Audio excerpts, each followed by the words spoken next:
أعوذ بالله من الشيطان اللعين الرجيم بسم الله الرحمن الرحيم اللهم صل وسلم وزد وبارك على محمد وعلى آل محمد وسلم بعد السلام عليكم ورحمة الله تعالى وبركاته ملما وفولي أني ولي نمندون أو تايني واتينا أو موسولي منا شريف لا جبراني سانفه أو بسم الله وكاجم كان كنكا نوي تيجانيا بلومباي ankara mogo be ambulo keneka sega bani nyina bali no ye ankara mogo charno alusen jate ma dogolente kenenka sabla kabini bara indamnena ale de be ala kira kisi ni nema ba anaso mogo ye kaseka nyefoli ka anye aka kouka nga keren yala ankara mogo no ye Sheikh Tijani radiyallahu anhu ye ale ka nyina maya kira chogoya mununa ani fana ani kira ka yeli hali sisan kaseka an la famiyawla hakilla o bara belebele ayo ke anye yani anga temani korofo yi amankara mo bismillah ankara mo assalamu alaykum wa rahmatullah alaykum assalam wa rahmatullahi wa barakatuh jallo bismillah kene kono Allah subhanahu bismillah a'udhu billahi minash shaitanir rajim bismillahir rahmanir rahim alhamdulillahi rabbil alamin wa sallallahu wa sallama wa baraka ala sayyidina wa maulana muhammadin wa ala alihi wa sahbihi ajma'in wa ba'd jallo nga fuli be Sherif La TV nali kala bela jirinya chamani musuma dem sani makro am foli be au conseil président no Sherif Ousmane Matan Haidara am foli baye nade de Sherif La TV nyemo baye mbaka dem ya fu am au conseil mo bela jiri fu comme l'islam bela jiri fu tijani mo be fa fana mali kono ani mali ko am foli ba bela jiri nyi am ko mo be Côte d'Ivoire chacun ka khalifa mo be Côte d'Ivoire am foli buye kerengena ni nyama anga foli be ngrambo Mustafa Sontai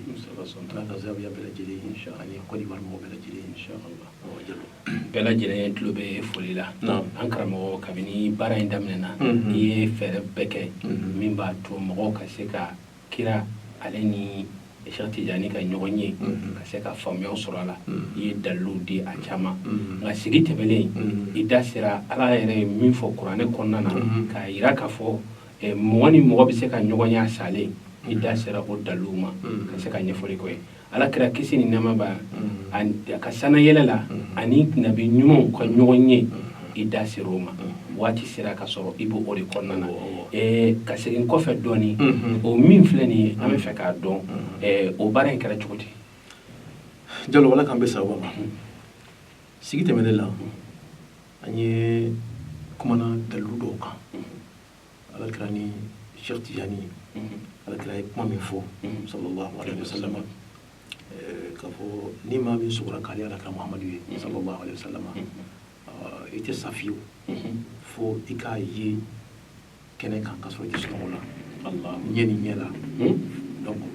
alakra yu fanya sallallahu alaihi wasallam an kuma na o daluyen kan ay daluyen fesse kosobe aduna an kuma tara bɔ fɛn minnu kan mɔgɔ dɔw ko ni maa min sogora ka alakira ye sunɔgɔ la ko alakira y'a fɔli min kɛ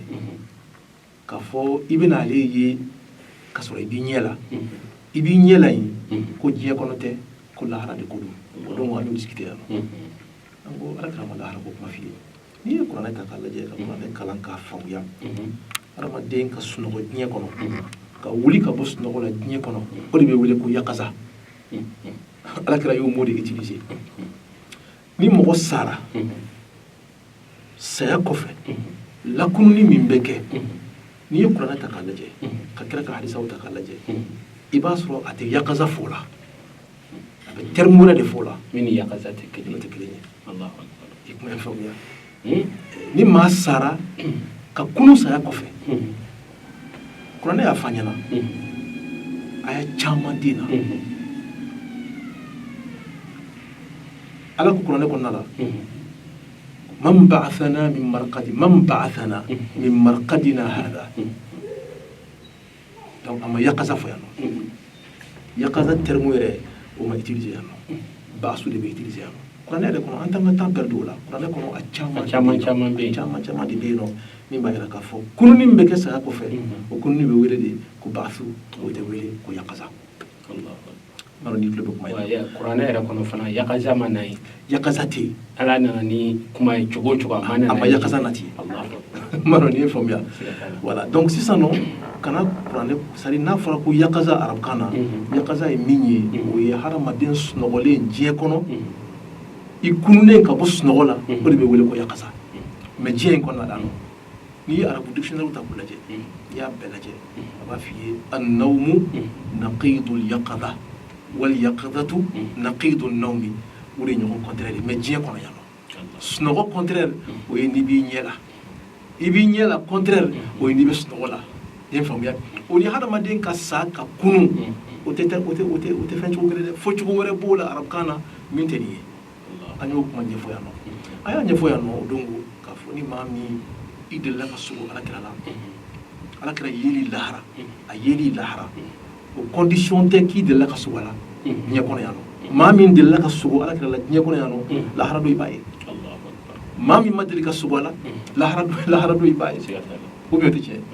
mami ni ba don mami ta don lahara do be ba don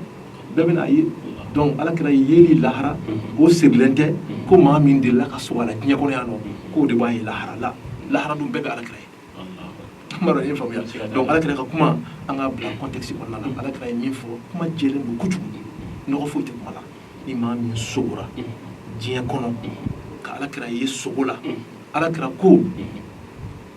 ala bina ko bado dima jiya kono yadi kasa o ko bay jumenye ina ala kira ka nyogonnye nyeni nye ka so des no la hanno bina ke isawati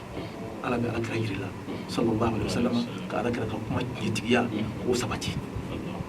o de ko donc anya ma do ka kisa fo yano atana siko mo beka ma mi mission te menala me e ba kisa na donc o don ma na min kanina o de ni ma min ko ma ka ala kira yi kono ko ti se ka ke ni mbe kofe on ba fo ka fo ala kira ka kuma ke ngaloyi ko ye kira yere de soso ye kira soso ya ka kuma ke ngaloyi mais o ko lo ka bunde flana yi minye ala ka se ka ala kira yira a tigila kene kan o se boshi ala la rone famia donc ko juba ida donc mana ni man ka odo atena sigi ko beka ni mo be ko famia e be sigi anga odo emission ka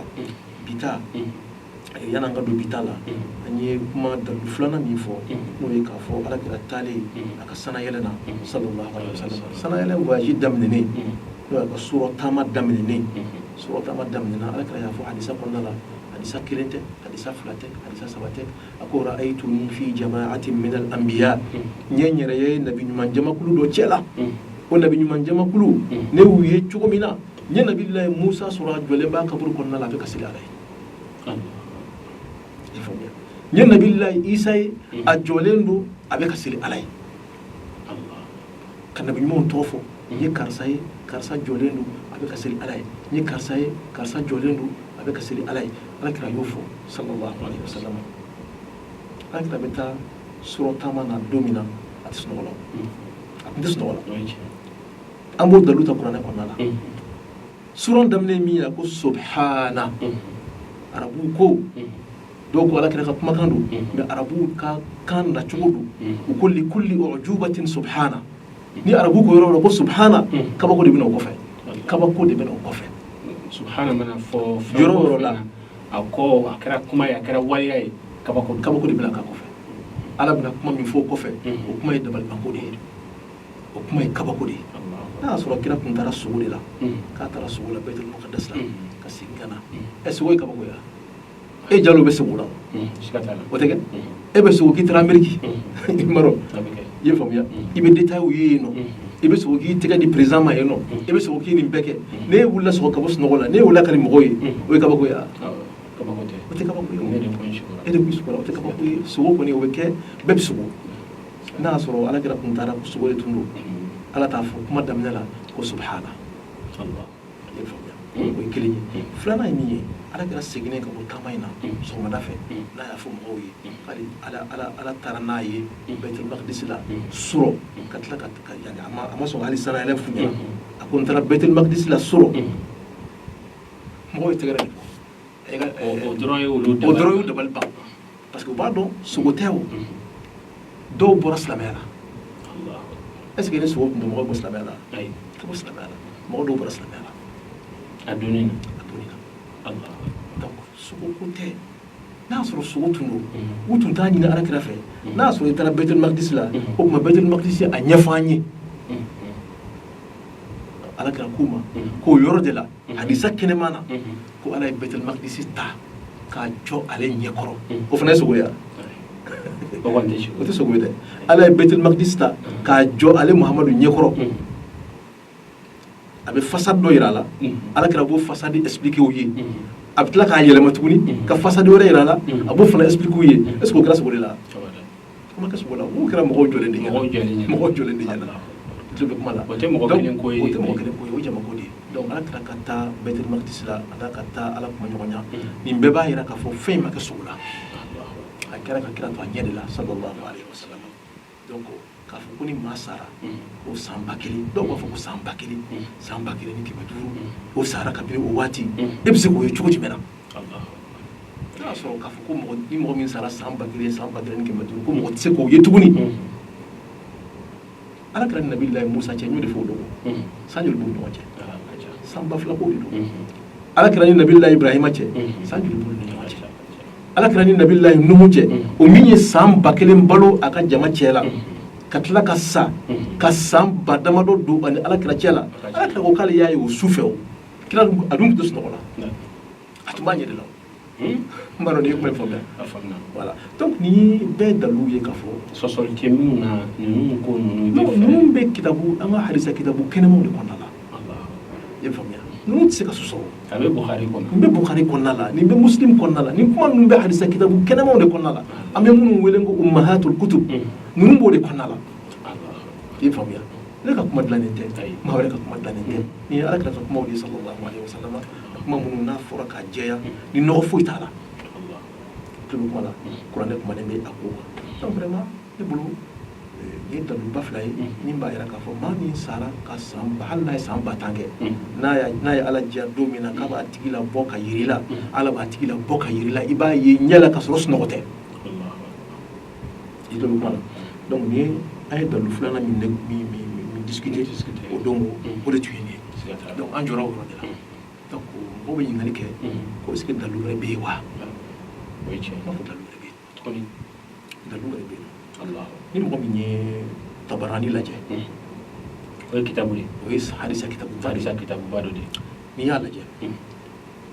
ani hadisa kitabu wɛrɛw i n'a fɔ Majma'u Zawaid Haythami ta de y'o ye hadisa min don u b'a wele ko hadisul hasan hadis hasan o ye hadisa kɛnɛma o bolofara dɔ de ye min ni a fɛsɛfɛsɛlen don ban tɛ se ka k'a ma cogo si la i tulo b'a la وأهل هذا الفن قسموا السنن إلى صحيح وضعيف وحسن donc حسنية حديث كنما وبولو فرادو دي الله حديث كنما منو بجتي ni ma bɛ se k'i bolo ma d'a kan olu bolo farado de o de ye حسنية donc ni hadisa in hadisa kɛnɛma don n bɛna min lakali kira ka sahaba dɔ de bɛ yen a tɔgɔ ye ko Damura ibn Sa'laba Damura ibn Sa'laba taara alakira fɛ yen sallallahu alaihi wasallam k'a ɲini alakira fɛ ko alakira ka dugawu k'a ye o kosɔn ale ka se ka seedi suya sɔrɔ ka kɛ seedi su ye ka faga silamɛya kɛlɛ la alakira ko a ma o yɔrɔ la a ko Damura n bɛ ala deli ala k'i sogo haramuya kafiriw ni mushriku kan maa kana sigi faga Damura ko ale tun bɛ taa kɛlɛkɛyɔrɔ la alakira fatulen kɔfɛ sallallahu alaihi wasallam a ko a bɛ jateminɛ kɛ tuma dɔw la kafiriw tonnen bɛ yɔrɔ min na ale ka kuma fi uzmil qawmi kafiriw tonnen bɛ yɔrɔ min na n'u ka ca yɔrɔ min na ni jama ka ca yɔrɔ min na kafiriw la ni maa tɛ se ka u cɛ tigɛ yɔrɔ min na ale b'o yɔrɔ de viser a bɛ t'i to olu kan yen a bɛ taa don cɛ la a b'u ɲagami yen ka tila ka b'u cɛ la ka segin ka na ka mɔgɔw cɛ la u k'a ma ko e fana i b'i yɛrɛ di saya ma dɛ mais kafiriw bɛ yɔrɔ min na jama bɛ yɔrɔ min na u ka cɛfarinw bɛ yɔrɔ min na u ka jama tonnen bɛ yɔrɔ min na e bɛ t'i yɛrɛ bila olu cɛ la yen n'u y'i faga i bɛna mun de fɔ sisan u dun b'i sɔgɔ ni muru ye u bɛ fɛnw k'i la u b'i jogin kana soma ay mu fu jalo ko ne ti tan kun fɛ ko tuma dɔw la n bɛ alakira jɔlen ye yatara ali rasulullahi sallallahu alaihi wasallam ma ye n bɛ alakira jɔlen ye jama kɔfɛ kafiri jamakulu kɔfɛ n bɛ kira jɔlen de y'u kɔfɛ n mana kira jɔlen ye n b'a fɔ n tɛ jɔ bilen fo n ka se kira ma baro ye kuma ye a bɛ jama cɛci f'a ka se alakira place ma sallallahu alaihi wasallam n'a sera o yɔrɔ ma a b'i kɔfilɛ a tɛ alakira ye a bɛ tila ka segin ka na a ka jama cɛ la n'a sera a ka jama cɛ la n'a y'a to a ka jama cɛ la a bɛ alakira jɔlen ye kafiri jamakulu cɛ la tuguni a tɛ se ka jɔ tuguni a bɛ taa a b'u don ɲɔgɔn na f'a ka se alakira ma sallallahu alaihi wasallam damura tun bɛ sunɔgɔ de la a tun tɛ sunɔgɔ la n'a bɛ kɛlɛkɛyɔrɔ de la a kɛnɛma bɛ kɛlɛkɛyɔrɔ de la alakira kun fatura sallallahu alaihi wasallam i ye faamuya n'a ye a b'i to kɛlɛkɛyɔrɔ de la ka alakira ye kɛlɛkɛ jamakulu kɔfɛ a bɛ boli ka su ma nin ye alakira de ye wa a bɛ boli ka su ma n bɛ jama cɛci ka se alakira ma bi a bɛ jama cɛci f'a bɛ kira jɔlen yɔrɔ min na f'a bɛ taa jɔ yɔrɔ la ale tɛ sunɔgɔ la alakira kun fatulen don n'a y'a sɔrɔ ko mɔgɔ min fatura k'o tɛ se ka ye kɛnɛ kan est ce que ale tun bɛ nin ye wa a tun bɛ kira ye a tun tɛ kira ye nin ye hadisa ye hadisa min ni a taara an ka kitabu la kitabu min ni bolomada kelen b'u kan ni kitabu ninnu ye kitabu ɲɛnɛmaw ye hadisa kitabu ɲɛnɛmaw don dɔnnibaaw y'a fɛsɛfɛsɛ ulama ul jarh wa ta'dil u ye fɛsɛfɛsɛ kɛ minnu ye hadisa ninnu lakali k'a ye k'a fɔ hadisa kɛnɛman don tabarani ko hadisa kɛnɛman don majma'u zawaid ko hadisa kɛnɛman don ani kitabu wɛrɛw donc fɛnɛ dalu ye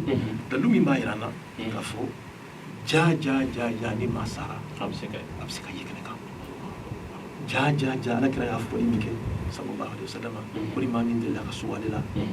ko i bɛna ale ye kɛnɛ kan don dɔ la ja o kuma in ye tiɲɛ de ye ja o kuma in bɛ kɛ tiɲɛ de kɔnɔna la ja o kuma in kɛra maa dɔw la ja kɛra sahaba dɔw la ja kɛra maa tɛmɛ sahaba minnu dara sahabaw kan ja kɛra olu dɔw la ja kɛra silamɛ caman na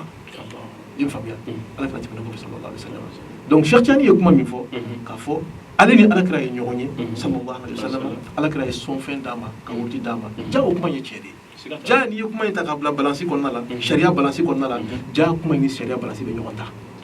jaw bɛ bɛn ɲɔgɔn ma ja Cheikh Tidiane ma kunfɛ kuma fɔ ja ye kuma min fɔ kuma in turulen bɛ kolo kan kuma dɔ de ye kuma in faamuya donc Cheikh Tidiane a ye nin min fɔ tiɲɛ na nin bɛ bɛn sariya la nin bɛ bɛn alakira ka kumaw la a bɛ bɛn kuranɛ kɔnɔna la maa min ko k'a tɛ bɛn a tɛ bɛn ni dalu min ye sisan an b'a fɔ i k'o de f'an ɲɛna sa kɛ i k'a f'an ye ko ala ko tan i k'a f'an ye ko alakira ko tan sallallahu alaihi wasallam n'i y'o f'an ye don min na an m'an ta bila an bɛ tugu i ta kɔ k'o ye dalu ko dɔrɔn de ye donc i b'a f'an ɲɛna e ka dalu ye fɛn jumɛn ye e bolomadayɔrɔ ye fɛn jumɛn ye kuranɛ kɔnɔna la e bolomadayɔrɔ ye fɛn jumɛn ye hadisa kɔnɔna la min b'a yira k'a fɔ ko ni maa min sara ko maa tɛ se k'o ye tuguni kɛnɛ kan o f'an ɲɛna sinon an kɔni y'an ta fɔ ka ban an y'a ta yɔrɔ min na fana a ta yɔrɔ dɔnnen don o tuma e k'i ta f'an ɲɛna an tugulen bɛ an ka karamɔgɔw kɔ an tugulen bɛ Cheikh Tidiane kɔ Cheikh Tidiane an b'a dɔn k'a fɔ a tɛ manamana kan tɛ bɔ Cheikh Tidiane da kɔnɔ Cheikh Tidiane da seɲalen don manamana kan fɔ ma Cheikh Tidiane bɛ kuma o kuma b'a da kɔnɔna la a bɛɛ jɔlen don sariya kan a bɛɛ jɔlen don kuranɛ kan a bɛɛ jɔlen don alakira kan sunna kan sallallahu alaihi wasallam a tɛ foyi b'a da kɔnɔna la fɛn min bɛ nin fɛn fila fɔn bɔ ɲɔgɔn ɲa Cheikh Tidiane ye ala ka walidu de ye Cheikh Tidiane ye maa tilennen de ye Cheikh Tidiane ka bon nkalon fɔli ma Cheikh Tidiane da ka bon nkalon bɔli da a da kɔnɔna la radiyallahu ta'ala nin ye dalu ye dalu min ni maa bɛ se k'i bolo ma da la nin ye dalu sabanan ye dalu naaninan bɛ yen dalu duurunan bɛ yen dalu wɔɔrɔnan bɛ yen i ye faamuya ni temps b'an permettre an bɛ dalu fɔ ka taga na an karamɔgɔ waatiw man jan kosɛbɛ hakili la fɛn o fɛn n'a fɔra kelen fila saba maa min mɔgɔw kɔni bɛ tiɲɛ na o kɔni o bɛ wasa b'o la ayiwa fɛn ninnu ye fɛn dɔ de ye a caman bɛ yen nin ko masina man di n ye walima n fɛla ko tɛ n bɛ taa n ka taasira tɛ n b'a nkalontigiya o dɔrɔn de don sinon n'i ye ko ta k'a lajɛ Cheikh Tidiane yɛrɛ a fɔra ko a ko ale ka kuma o kuma n'i y'a ta n'i y'a lajɛ i ka kira i ka kumakanw lajɛ i ka kuranɛ lajɛ n'a n'o fɔɲɔgɔnya kɛ dɔrɔn i k'a bila depuis yen mɔgɔw kana k'a dɔn k'a fɔ i yɛrɛ ko tɛ ale ta ye ala ko tɛ an karamɔgɔ ni dalu ninnu bɛɛ lajɛlen kɔfɛ Cheikh Tidiane ani kira ye ka ɲɔgɔn ye baara kɛlen kɔfɛ a y'i ɲɛsin fɛn fɔlɔ jumɛn Cheikh Tidiane radiyallahu ta'ala anhu yaro ni yenta lu ye mun ba yela ka fo Cheikh Tidiane ay ko mi fo bolu matale be kisse do le kan ay ko mi fo bolu matale be kisse do le kan ay ko fo ama fa ko fe ma bena alama bawa benen be qur'ane ma benen do alakrama bawa benen do alakra ka sunna ma sallallahu alaihi wasallam am boro ko misalu chama bi masisama sayyidina ali karramallahu wajhahu ni mo mi usdul ghaba laje ibn al-athir sayyidina ali bi fati watimina adimusu kulsum bole na di jama Allah kabe kuma sayyidina ali kwama akon demuso ikana kuma ne nyebe mina na so nyebola ko nyebe nabi nyuma groupe de la c'est pas député tu ma yetla ako nyebe nabi nyuma groupe de la ka tebe nyebe kirawla nyebe nabi nyuma nyebe ala kirala sallallahu alaihi wasallam Allah nyebe ala kirala sallallahu alaihi wasallam abeka fonyena ko sabali ko mena tatle ulu fisini Allah c'est ali ma yetla adem so bakira ngara yani akasa Allah iklu mala ni mo be fa do abe romina ikata usdul ghaba laje kida bo mi to ko usdul ghaba ibn al-athir ikata ulaje sahaba ko kibariyo o chama ni bo ko nala mun ba ko ewa shekten go kali ay alakray ko alakra ka sahaba mo mafo yebe fam tabiwino mo mafo mais eta donc ya fo wa bi o mafo de may me ele ta donc ya fo wa ou bi o mafo de ite femin don ko adama ko de afodron ta don wala taqfu ma laysa laka bihi ilm ite femin don kani da do wala an karamo do be chairman sol baro ako kita do ko fo ita do ko tigla mo ka ke manika do o ke manika do le eta don kita do mo de wele ko al jahlul murakkab eta eka don o be gele asade ite be kuma la donc c'est-à-dire ka fo ko sahaba o maye nu maye non sahaba o maye ele ta don ko sahaba o yaye ita don ko sahaba o yaye to sahaba o yaye o Allah Abdullah ibn Abbas atara dono akra nyana fi nyamne sallallahu alaihi wasallam atara akra musodo fi ko maymuna ataro fi no wasu subura kala kala yido Allah ba don ala kra ko ni mamin de la ka so kale dondo bina yi keneka ngeni nyala atara maymuna fi no ako ala kra nyana fi nyamne alayhi salatu wassalam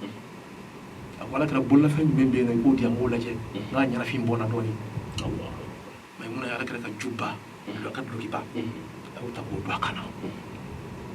Abdullah ibn Abbas yu do kana ala kra ka miroir aba reflet miroir mina ay miroir inta kadama ko ni mafle kira ko bayre mafle de la Allah Abdullah ibn Abbas miroir mine aya laje ni ay miroir mine ka do nyego ni yalla je e be joni yalla ibi ira de yalla ama yere yalla Allah ay ala kra sura di miroir ko na sallallahu alaihi wasallam Allah sahaba yayi wa ko mayde yayi eta don ko sahaba yayi e ko sahaba mayi ko alquru yani kira ko wati munun kayni wati bela jelenye olu ma kuma fo ye famu ya munun darulu kan olu mo kuma fo min daru kan olu mo kuma fo certain nana fo bi kale yayi mo ko ku yayi e de ta don ko mo ya fo wa bi mo ma fo de bi makedi Allah chama kira ka damne kabilo wati la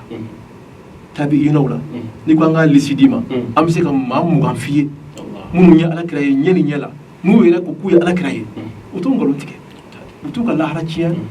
je dlani kama ye famia am se ka fo munu daroka am se ka ma keme cité ye famia histoire ko nala ma keme ni ko cité munu nya fo ka fo keneka ani ala kira nyonye keneka ay ni dama bibina anga bi watina doni baw banga bi watina munum dawni ala kra nyogone sallallahu alaihi wasallam wallahi ye famia mo bi amba mo do ankramo ni kuma inte ban sabula dalu e kelende flate hakila ye mindi ube wasabo anga wati ale sensera kase ni bala jeren ko fe kuma kunche kuma jumbi dolo ka dani microphone bek non ni be kuma de dron ambe ni kuma no fo kayra mo la ka fo anga kramo ananga shuluhu ananga doni baw te ko fe kuma fo waso bolo madalembe kisse do de kan ye famia ni minya do iyo do ni mi ma do fana ima do anga devoir ye minye anw bɛ fitini min dɔn o kisɛw la anw bɛ fitini de dɔn a la dɛ an tɛ caman dɔn a la dɛ an bɛ fitini min dɔn o kisɛw la an b'o fitiniw de la bɔ k'o yira mɔgɔw la kɛlɛ tɛ woyo tɛ ɲɔgɔn lafaamu ni maa min y'an ka kuma lamɛn n'a ma bɛn i ma walima n'i y'a ye k'a fɔ an ka kuma a jɔlen tɛ kolo kan walima sababa tɛ i b'an yɔrɔ dɔn i b'a dɔn an bɛ yɔrɔ min na o tuma i ka s'an ma i k'a fɔ an ɲɛna an ye min fɔ nin man ɲa la nin man ɲa la nin man ɲa la nin tɛ tiɲɛ ye nin tɛ tiɲɛ ye nin tɛ tiɲɛ ye an min b'an fana fɛ an b'o dayira ɲɔgɔn na k'a sɔrɔ an ma kɛlɛ k'a sɔrɔ an ma woyɔ ɲɔgɔn lafaamu de don a ma dabɔ ko an bɛ fɛ k'a yira k'a fɔ k'an bɛ fɛn dɔn an tɛ foyi dɔn an bɛ fitini min dɔn n'an y'o tuma an karamɔgɔw kɔfɛ an bɛ fɛ k'o de yira an dalen don o karamɔgɔw la an b'a dɔn fana k'a fɔ u ye min fɔ an ɲɛna tiɲɛ don ni maa min ko k'u ka kuma tɛ tiɲɛ ye i bɛ na an b'an sigi an b'a dayira ɲɔgɔn na k'a sɔrɔ an ma kɛlɛ k'a sɔrɔ an ma woyɔ an bɛ ɲɔgɔn lafaamu ni tiɲɛ dara kɛnɛ kan an bɛ kan ka tugu tiɲɛ nɔfɛ o de y'an ka laɲini an karamɔgɔ an b'i fo k'i waleɲuman dɔn an dalen b'a la k'a fɔ nin yɔrɔ in kɔnɔna kɔni a sera a dan na ni ala sɔnna min kana ka da nin kan ni ala sɔnna a ma jɛmu taa nata wɛrɛw an bɛ don o kɔnɔna an bɛ don o kɔnɔna na an bɛ fo k'i waleɲuman dɔn an bɛ dugawu kɛ ala ka dɔgɔkun nata wɛrɛ yira an na ka sɔrɔ e kɛnɛ bɛ an kɔrɔ an bɛ foli ni waleɲuman dɔn ta k'a ɲɛsin aw ma nin waati in na aw minnu sɔgɔlen b'an na Tijaniya bulonba ale kɛnɛ kan Serifila Jabaranin sanfɛ an y'a fɔ a ye kɔrɔfɔw la an n'an karamɔgɔ de bɛ ɲɔgɔn fɛ n'o ye Cerno Aluseni Jakite